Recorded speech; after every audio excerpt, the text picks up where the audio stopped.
Okay, for today we have chapter 23, Faraday's law. This is one of the Maxwell's equations. So let's practice problem solving and see how we can use it for some practical applications. First problem, we got Earth's magnetic field given and a certain direction below the horizontal is given. I have to find the magnitude of the flux through the top of a desk. And the geometry of the desk is given. Be careful, those are centimeters. We can't do centimeters. We have to convert to meters. Okay, so we have a good sketch. This is your desk. The magnetic field is shown in blue, and it's 68 degrees below the horizontal. That's what it's given. It says below the horizontal. So horizontal is shown in dashed and 68 degrees right there. Oh yeah, so the trick here is that we have an angle, tricky angle here, because if you choose your area vector so that it's pointing downward, you can actually do upward like I'm showing in green, but it's just convenient to use this one because this way the angle is just theta. This theta is the same as that theta because they're vertical angles and vertical angles are congruent. And theta is not 68. You can see how theta is the other angle in this right triangle. So for theta, you have to subtract 68 and 90 and get, what is it, 22 degrees. You have to work with this angle for the flux.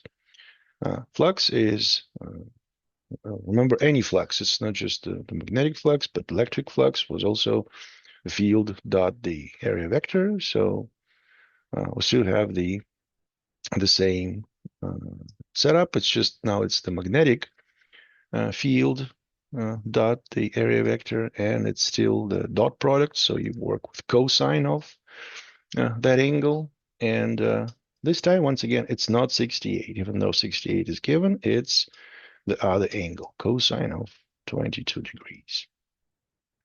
And units for flux is Weber. Weber, like your favorite grill. Weber company, manufacturer of grills for your outdoor cooking. So yeah, exactly the same pronounce. So Weber. Yeah, and it's a rather small value because the field is just the magnetic field, which is 100,000th of a Tesla. Oh yeah, be careful with the area. So the area is in centimeters, so don't you do 76 times 45. We got centimeters, so you have to convert to meters everywhere. Okay, nice little problem. Moving on to the next one. Now we have a diagram, and the diagram shows flux versus time. So we have a change in flux. Yeah, and this is what the Faraday's law is about. Remember, it's the change in the flux with respect to the time. That gives us the value for the electromotive force. And if you don't like electromotive force, you can just think voltage. There is a little bit of a difference between because for voltage, you have to consider the internal resistance. And for EMF, it's just the total change in potential available. But for the majority of the cases, you can think of still voltage instead of EMF. So what is the electromotive force at a certain time? Yeah, it is the, it is the Faraday's law. Be careful, there is a negative in front. Negative is Lenz's law, like included into the Faraday's law. So Faraday's law is like two laws, like two in one. The negative tells you the orientation of the induced current, and then the change in flux with respect to time is the Faraday's part.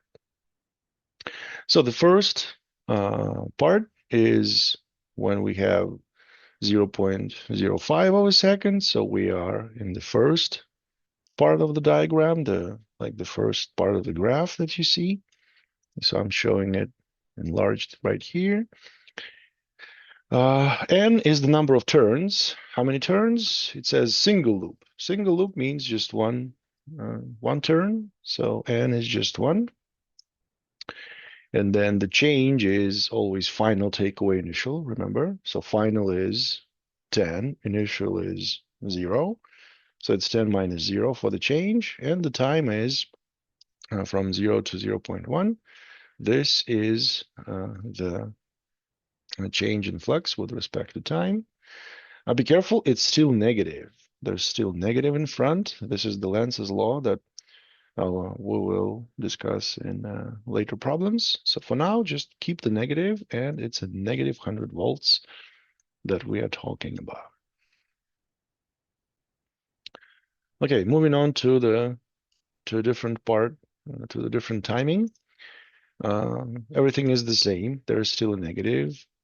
Number of turns is still 1, but now the change in flux, it's 10 as the final and 10 as the initial, so the change is 0. See, the time goes on, but if there is no change in flux, then there is no magic of induced current and induced voltage. You only get induced current and voltage when there is a change in flux. And flux can be changed in two ways. It can be either an increase, decrease in field, or it can be the change in geometry or the orientation between the field and your loop of wire, the angle between the two. So when there is no change in flux, there is no induced current, there is no induced voltage. So it is 0 for this moment of time. No magic is going on inside your induced loop. And the last portion, 0.5 of a second, right there. So negative is still there because Lenz's law is still there. Capital N is still 1 for the single loop. And now we are at -5 as the final and 10 as the initial. And the moment of time is from 0.2 to 0.6. So this is your change. And see how negative here times negative there gives you actually a positive electromotive force, positive voltage. So it was negative, then it's 0, and now it's positive. So 3 different outcomes because of 3 different kind of changes, and the third option was no change. So that's how you read the diagram to figure out how the Faraday's law works. Okay, still the single conducting loop. So N is 1. We have the area given, resistance given. And here comes a magnetic field perpendicular to the plane. There's a strength. What's the radiant field? So that the induced current. Okay, so we have the induced current and we have the resistance. Every time you have the resistance and the current, it's very easy to use the Ohm's law. Ohm's law is your best friend when you have 2 out of 3 parameters given, and right away you can tell the induced voltage. So multiplying the resistance by the current, that's your induced voltage right away.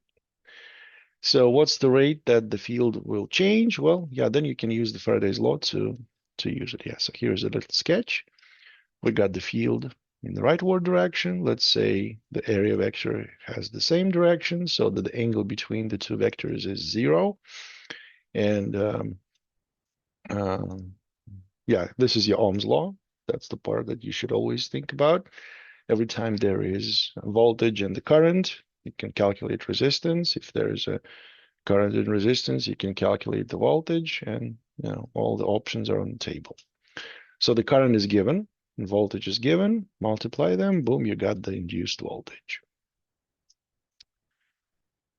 Yeah, and if you have the induced voltage, Faraday's law allows you to calculate the change in flux with time.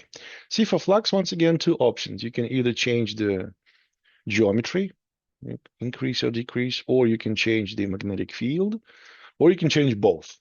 It's totally possible to have both changes. Now this time it's the same loop, so there's no change in geometry. So A is just constant. There's no delta A. And change in field with respect to time is what we're looking for. That's the question. So solve for uh, delta B over delta T, and you get this many Tesla per second. So quite a change. Well, because you want quite a current, you have to produce quite a dramatic change in your magnetic field. Anyways, this is your, yeah, see the negative is missing. Why is there no negative? Because we don't care for the direction of the induced current. The question is not about that, but you still have to keep in mind that there is a negative in front because induced current flows in the opposite direction. I mean, it flows in a way that it creates a induced magnetic field, which will oppose the change in the magnetic flux, the original change in flux. Oh yeah, and that's a good problem to practice that. So here we go. We got a magnet going into the going through the loop of wire, conducting wire. So the question is, what's the direction of the induced current? So that's your Lenz's law that you keep in mind. And for that, you need to answer a few questions. First question, is the flux increasing or decreasing? Clearly, if the magnet is going closer, then the field piercing through is stronger. So stronger field, greater flux. So flux is increasing. So if the flux is increasing, then the Lenz's law says whatever is the change, the induced current will create a field that will oppose the change. So if the field is downward, north to south, remember, then the induced field must be upward. It's opposite to the original uh, change in flux. So flux is increasing. There's got to be a field that will be uh, trying to decrease the flux. Yeah, that's exactly what I'm talking about here. So the original field is downward and flux is increasing. That's what you see in blue. So induced field through the loop must be opposing the original change in flux. And what kind of a current will create a field that is pointing upward through that loop? Well, it's the right-hand rule. Thumb goes with the current.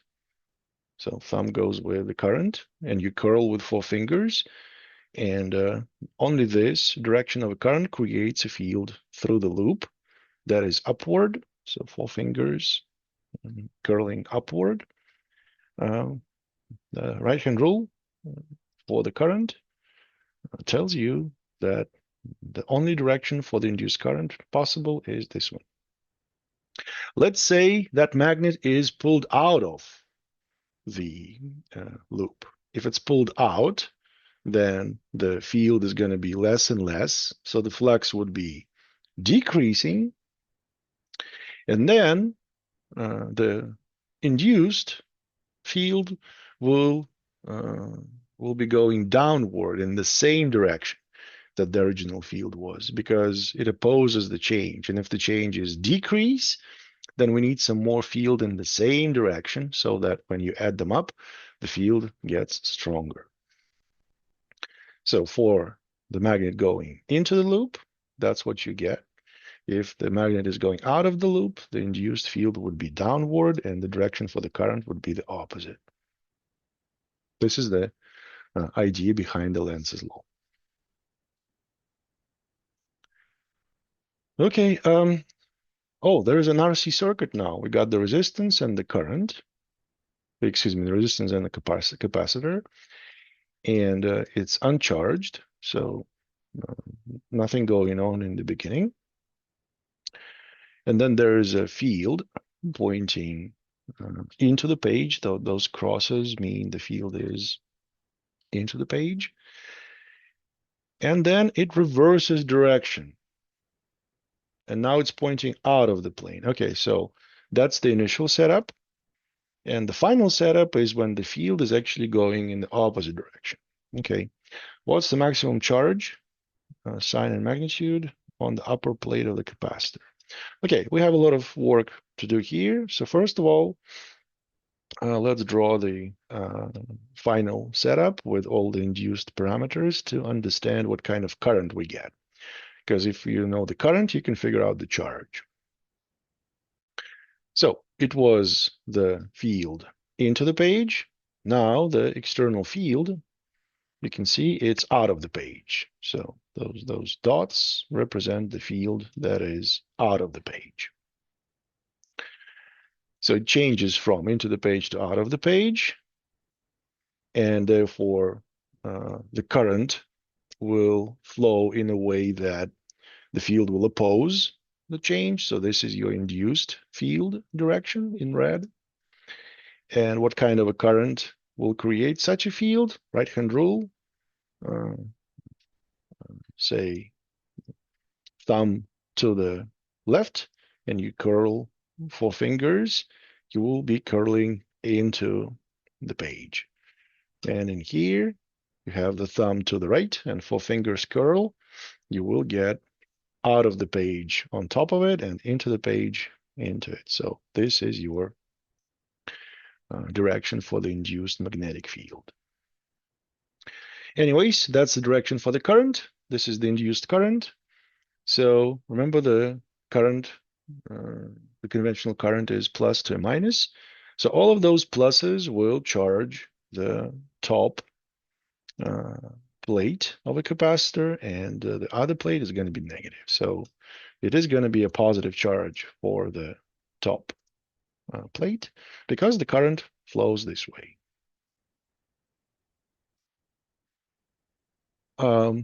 Now, if out of the page is our positive direction, once again, feel free to choose into the page as your positive direction. It's really like how you define your area vector. That's all that matters. For some reason, we want out of the page this time, and you want the electromotive force calculated from the Faraday's law. N is 1 because it's a single loop. Area is given. Yeah, area is given. And it's already meters squared. No need to convert. Now the field, yeah, the field is tricky. So it was 0.25 into the page, and now it's 0.25 out of the page. So it's final takeaway initial for the delta, and final is positive because we want it this way. And then you subtract because it's final takeaway, and the initial was into the page, which is negative. So subtracting something that is in the opposite direction in the vector form means you add them up. So instead of getting a 0, it's actually 0.5 of a Tesla. And the moment of time is given. So timing is there. You do the calculations for the electromotive force, the voltage, if you will. See how it's still the absolute value because we already figured out the direction. And that's why the sketch is so important. You really want to draw the sketch with all the induced parameters shown. You have the external field, you have the induced field, and the induced current has a certain direction. You have to show your understanding of the Lenz's law before you jump to calculations of the voltage from Faraday's law. Oh, yeah, and we don't stop there because the question was for the charge. Well, charge is connected to the current, and it also, you can use the capacitance with the voltage. That's your definition of a capacitance in case you don't remember. And for voltage, you do use the induced electromotive force that we just figured out from Faraday's law. And It's 250 microfarads. Be careful. It says microfarads. So convert that to farad, and you get the millicoulombs of a charge, which is an okay result. Every time you get a fraction of a coulomb, that's what you expect. If you're getting coulombs, that's probably you want to double check your calculations. Anyways, the idea is to keep in mind the Lenz's law. There's whatever is the original change, the current flows in a way that it creates a field that will oppose the change. And the Faraday's law with calculation for the magnitudes. Here we go. Okay, next problem. We got a airplane with a certain geometry, flies at a constant altitude in a certain direction with a speed.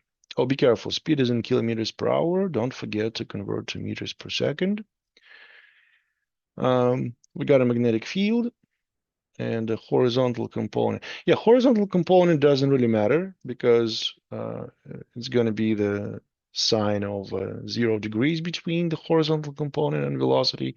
So you're not really getting anything from horizontal component. It's the vertical component that we're really looking at. So what's the induced EMF between the wingtips? Let's see what we have. Yeah, good. We have the good picture. And see how it's only the component that is perpendicular to the velocity that will really create the induced voltage. For horizontal component, the angle between the two is 0, and the sine of 0 is just 0. Yeah, the flux is 0 for horizontal component. And that's your formula to calculate the induced voltage. You need the velocity, the magnetic field, and the length of your conductor. Well, this time the conductor is the aircraft itself. It's made of aluminum. Aluminum is a metal. Metal is a conductor. So you do get quite a voltage between the tips of those wings. Yeah, don't forget to convert from kilometers per hour into meters per second. So there's 3,600 seconds in 1 hour, and hours cancel, and you're left with meters per second. And kilo means we have thousands, so it's 850,000 meters, and then hours converted to seconds.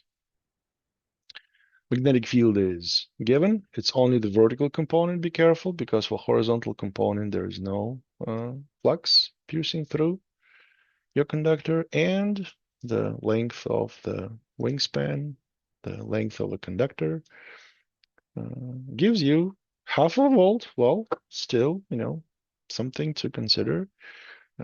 It's not zero. It's like it's still there. Okay, next problem. We got we have a rod, metal rod, going through rails, and there is an external magnetic field, and then there is a certain resistance given, and a certain speed that the rod goes through those rails. You have to find the force that is exerted on the rod to maintain a constant current of this much. Okay, we got the current, we got the resistor. Guess what we're going to do? We're going to do the Ohm's law, and then use the Faraday's law once again to connect to all the things. But before that, we have to draw a sketch with vectors. And if the rod is going to the right, and there's no friction, yeah, it says nothing about friction. There's no coefficient of friction, and it doesn't mention friction at all. So you say frictionless. And the field is perpendicular, so there's definitely a magnetic flux. And what do you say for the flux? Is it increasing or decreasing? A change in, see, there's no change in the magnetic field, but there is a change in geometry. The size of your loop is increasing, and that's why the magnetic flux is increasing, even though the field is constant. But the flux is still changing and it's increasing because the size is increasing, the size of the loop of conducting uh, the, uh, the conducting wires and the rod, everything is increasing. So there is an increase in flux. Therefore, following the Lenz's law, the induced current will flow in a way that it will create a magnetic field opposing the change. So the original field is out of the page. Those dots show you that it's out of the page. So the induced field will be pointing in the opposite direction. It will fight against the increase in flux and will create a flux in the opposite direction. So this is your Lenz's law. And what kind of a current will create a field into the page? Well, right-hand rule, thumb goes with the current. So downward, curl your four fingers and you will curl into the page to the left of the rod. So once again, there is an opposition to the change in flux, and this time the flux is increasing. So this is the direction for the induced magnetic field, and that's the current that we have to work with, the induced current that creates the magnetic field opposing the change. Okay, if we have the current, there is a right-hand rule telling us the direction of magnetic force. Four fingers with the current, so four fingers downward, curl towards the field. And for the field, we have to work with the original field. And the thumb shows to the left. So the magnetic force acting on this rod is to the left. So it's trying to slow you down. And, yeah, there's no friction, but you can't get energy out of nowhere. You can't get current out of nowhere. So nature will try to slow down that rod and eventually stop the induced current altogether. So in order to keep on generating electric energy, you need to apply a mechanical force in the opposite direction. So you can oppose the magnetic force that we just discussed. So there is a net external force. I mean, there is an external force. It's not net force is just zero. The external force is right there that counterbalances the magnetic force. And because of the balance between the forces, we maintain the constant velocity. Acceleration is zero, but velocity is still there. The rod will keep on moving in that same direction with the same magnitude. Any other direction for the force, it just doesn't make sense. You will just slow down and it's not going to be constant. The question is for a constant current. So you have to keep that motion constant. And constant means net force is zero, acceleration is zero, so velocity does not change. So yeah, that's what we have. So external force equal and opposite to the magnetic force. This is the right-hand rule for the direction. And that's how you maintain the constant velocity for the rod. Calculating the magnetic force, we need the current, the magnetic field, and how much of a length you have. It says 0.5 of a meter. Field is given. Velocity is given. Here we go. Everything is there. And yeah, I said you can use the Ohm's law, but you don't have to because there are other options to calculate the power. You can square the current and multiply by the resistance. which would be the same as current multiplied by voltage. So the idea is still the same. It's three different versions from the Ohm's law that gives you those three options for the power dissipated. Current is given.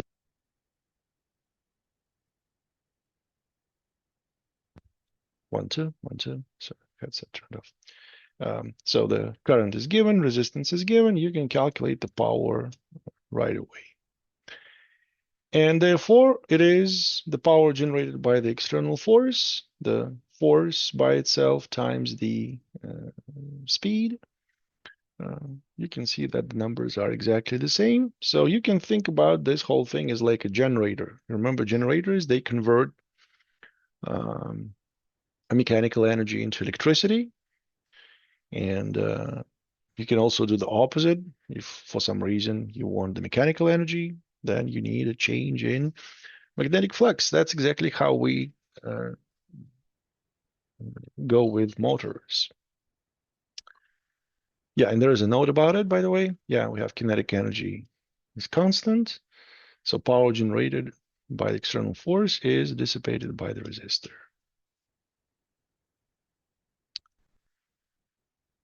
Okay, next example, next application for Faraday's law is the flashlight that you shake. So you have mechanical energy added to the system, and that mechanical energy is converted into electricity. So how is it converted to electricity? Uh, Same principle, induced current, induced voltage. And the question is, how much of a power do you produce? And uh, how much energy is stored in a capacitor? So this is the sketch. This is the idea. You had a magnet, and if you shake it, the magnet goes through the coil back and forth. And every time the magnet goes through a coil, you know what happens. We have a change in magnetic field, therefore the change in magnetic flux, and there will be induced current running in the coil that will charge the capacitor. And the capacitor is, if the capacitor is charged, your flashlight will operate as you want it to do. Uh, so the amount of power is force times the velocity. Remember, the uh, power is energy over time, but for energy, you can also think work done, and work done is force times displacement. So it's force, displacement over time, and displacement over time is the velocity. That's why you have this little shortcut. This is just a definition of power, and then replace the energy with the work done. And work done is force times displacement. That's how you get this formula. That's the mechanical power from the previous class. So you got a certain amount of force, you got the how fast it goes given. Therefore, the power that you generate for the flashlight in terms of mechanical power is 1.7 watts. By the way, those are all real numbers. That's real numbers for like a flashlight that you can really buy in the store and use when batteries are dead. Um, so yeah, energy is power times the time. This is a definition for power. Once again, it's energy over time. Power is now calculated, and it's given that it's only 75% that is converted. So it says 75% is converted to electricity. So it's not the completely 1.7 watts that is converted, but only a fraction of that is converted into electricity, which charges the capacitor. The moment of time is 30 seconds because it says we have to shake it for 30 seconds. And therefore, the amount of energy for the capacitor is 38 joules. So how much time will we have for that flashlight to operate on this energy? Well, it's once again, we're playing with the definition of the power. It's energy over time. So solving for time means it's the energy divided by power. And for power, you have all those options as the current times the voltage or current squared times the resistance. Ohm's law gives you three different options because we have the current and the voltage. The current is this much and voltage is that much. You can solve for the time 380 seconds. So it's what, 6.5 minutes? Well, not too bad, right? You shake it for 30 seconds, and then for 6.5 minutes, you have you charge your capacitor, and then the capacitor discharges and allows you to use a flashlight for quite some time. Pretty cool. Okay, now the solenoid with, see, now we have multiple turns. It's not just one for capital N, and length is given, so geometry is given completely. You got a circular cross section, so the area would be pi r squared, remember, the cross-sectional area. And the question is the inductance. The inductance is the parameter that defines the amount of magnetic energy that you can store in a solenoid. And this is the formula for the inductance of a solenoid. You got the magnetic constant, mu sub 0. That's the magnetic constant. You don't have to remember it. I'll give it to you for the test. The capital N is the number of turns, and it goes squared. L is the length, and it's 34 centimeters. Be careful, you have to convert to meters. And the area, the cross-sectional area is, like I said, pi r squared, and radius is also in centimeters, so make sure you convert it to meters and then you square it. A lot of mistakes happen at this moment because you either forget to square the 4.6 or you forget to square the 10 to the negative second. So you have to square the whole thing. For some reason, this quantity squared produces a lot of mistakes. Make sure you get the same result on your calculator. So it's 1.1, 10 to the negative second, Henry. Henry, those are the units for the inductance. Yeah, this one is a pretty simple and straightforward. Let's work with something more complicated. This is your RL circuit. And you got to figure out the characteristic time. Well, we call it time constant. It's the tau that we discussed in lectures. So yeah, the book says characteristic time, but it's the time constant. Remember, we had time constant for RC circuits and the same thing for RL circuits. So it's still the tau. It is the tau that we are talking about. What is the current supplied by this battery?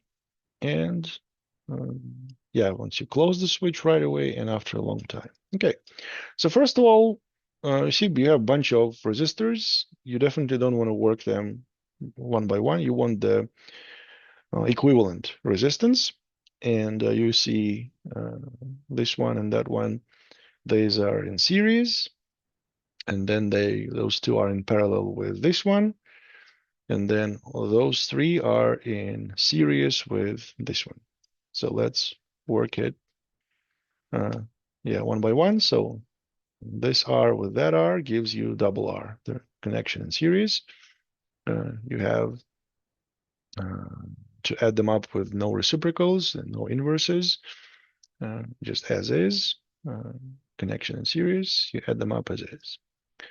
So you can see the R is in parallel with 2R, and for connection in parallel, those are the inverses.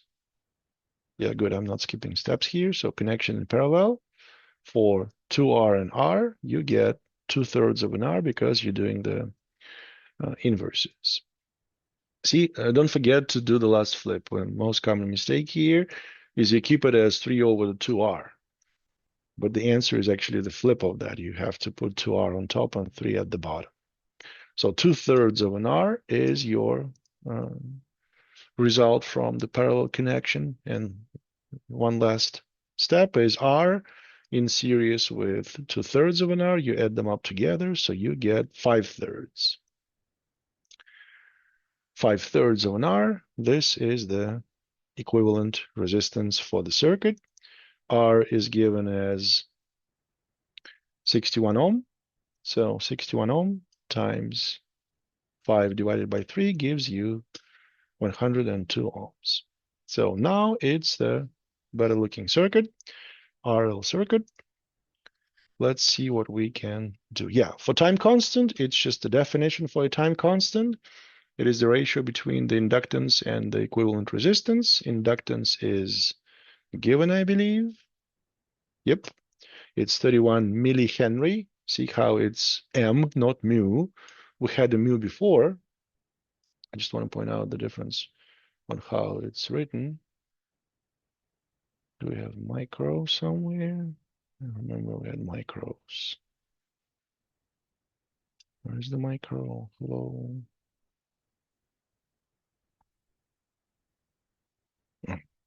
Okay.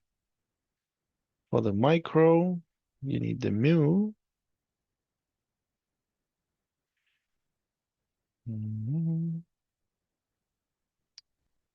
I've seen a micro somewhere in the previous problems. Yeah, you can use this as a symbol for micro, what's not magnetic constant here, but the idea is, see how this is mu, that's the Greek mu, and this is a Latin, and this is a Latin m. So mu versus m, there's quite a difference. This is milli, and mu is micro. Be careful. So it's not the same thing. It's 1,000 times difference. So this is millihenry, and milli means 10 to the negative third. So that's your inductance.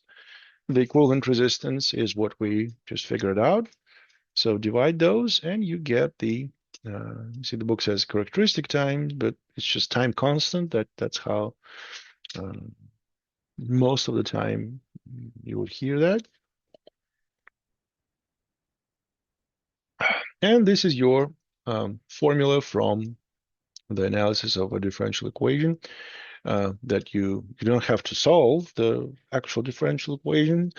But if the question is, why is this so? Why do we have this formula? Because calculus and differential equations say so. This is the current at any moment of time with all the parameters of a circuit known. You can calculate that value. So you got the 6 volts to work with. The resistance is now known. That's the voltage, that's the resistance, and it says calculated after 2 characteristic time intervals. So your tau is uh, it's double tau. So it's tau is a certain value, and 2 characteristic time interval means double the tau. So if tau is 3 10,000ths of a second, then we're working with 6. So instead of t, you plug in double tau, divide by tau, so tau cancels by itself, and you're left with negative second power for your Euler's number. E is the Euler's number, 2.71, in case you didn't know. It's a very special number that allows you to do a lot of calculations in calculus. But this is not a calculus-based class, so we're just going to leave. Yeah, this is not the charge of an electron. It's the Euler's number. Be careful. 2.71. So e to the negative 2, 1 take away that, multiply by that, that's what you're going to get. That's the current after 6 10,000ths of a second in that circuit. Yeah, and after the long time means the time is infinitely large. If t is, I don't know, gazillion divided by something, that's still gazillion, but the whole thing is negative. See the negative powers. So it's a negative gazillion, negative infinity, negative million. Uh, any number to a negative power means 1 over that same number to the positive power. And 1 over a number to a positive power means 1 over a gazillion, 1 over a million. That's pretty much zero. You're dividing 1 by a large number, you get a 0. So 1 minus 0 is just 1, and you get what the Ohm's law predicts. If you have 6 volts and 100 ohms, then the current should be 6 hundredths of an amp. So your RL circuit becomes just regular circuit with Ohm's law, because this parameter just gives you coefficient of 1. Okay. Okay, we have one more. Let's see what we have here, because looks the same setup. Oh, now it's the energy stored. So the difference between the previous problem and this one, now we have energy to work with. And the value of resistance, yeah, you can calculate it from, I believe, Ohm's law again, but you have to do the inductance and energy analysis first. And should resistance be greater than or less than, yeah, you have to analyze the current. So let's jump into the current analysis. And it is the plus to minus current, first of all, to see the direction of a current. It should be this way because it's plus to a minus. And then there's a junction, so current splits. So your green total current splits into red I sub 1 and purple I sub 2. And this is your formula that connects the energy stored in a inductor with the inductance and the current running through from the energy. Like if the energy is given, it's really easy to calculate the inductance and the current. The inductance is 62 millihenry, it's given, and the current can be calculated from basic algebra. You get about 2 amps. Well, it's quite a lot, but you have 12 volts and just this little inductor. Yeah, the question is for the current. Yeah, if you want the resistance R, you need the currents. You need both currents. You need I sub 1 and I sub 2. And the total current is now this much. So in order to figure out I sub 2, you have to figure out I sub 1 as well. And I sub 1 is the Ohm's law, the 7.5 ohm versus 12 volts. This is the connection in parallel. What's so special about connection in parallel? It's the same voltage, same difference of potential for this branch and that branch. So no matter what the resistor is, it's going to be 12 volts for 7.5 ohms and for R as well. So two different resistors, but same voltage because it's connection in parallel. That's what it says. Parallel connection means the same voltage. So it's 12 volts over given resistance. Here is 1.6 amps that you get from Ohm's law. So if this one is 1.6 and this one total is 1.884, then what's the missing current? You use the Kirchhoff's junction rule, which is the total current into a junction is the total current out of the junction. So solve for the missing current, that's what you get. And if you have the current and the voltage is once again the same for both resistors because it's connection in parallel, you get the unknown resistor from the Ohm's law once again. It was Ohm's law for this resistor first, now it's this same Ohm's law but for the other resistor. Pretty straightforward operation. Yeah, the analysis gives you the decrease in resistance means increase in current, and therefore the amount of energy. If the current is more, then energy stored is greater as well. So greater current, greater energy. So if current goes up, energy goes up. How do you get the current going? What's the condition for the current to go up? If the voltage is the same, you have to reduce the resistance. So reducing resistance means increasing the current. So decreasing resistance, increasing the current, and energy goes up. Okay, and that was the last problem for this chapter. See how we still need the Ohm's law, we still need the junction, the loop law, we still looking at things that we discussed before, connection in series, connection in parallel. So um, yeah, the ideas of a power energy and even mechanical power is still there. So all the knowledge that we mastered before, we're still going to use for later problems. Uh, Try to get the same results for Lenz's law because that would be probably the greatest challenge. Uh, Practice the examples in the book and what you get here. Um, be careful, there is always a negative in the Faraday's law. It's not just the magnitude, it's also the direction. For the induced current, that is the Lenz's law.